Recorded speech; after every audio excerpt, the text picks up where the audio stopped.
twakoledde Bosa twamukoledde pate basically kubadde kumwebaza lw'ebirungi yabadde akolera community naddala mu kaseera aka covid nti yaliwo nnyo eri bannayuganda bonna so twasalawo nze nentegeeza mikwano gyange n'emikwano gye ne family ye ne tubaako akantu ke tumukolera naye nga yavuddemu okubeera nti pate yabadde y'amaanyi nnyo yabadde happy nnyo muntu w'abantu muntu wa community Bosa ekyo kye yafunye kibadde kimugwanira ate nze ndaba kibadde tekimumala na kumumala naye nga twakikoze nga community ate nga n'oluvannyuma ekifo kinnyini nga bw'okirabye wabadde pate ya Bosa kigenda kuba nti kisaabinga emmere y'Abannayuganda. All those people, even Mutalaba, Nabambe Mutalaba, I've got family there.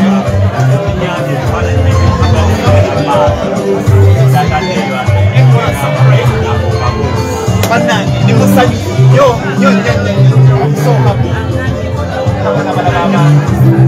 People haven't seen me, people haven't seen my mom.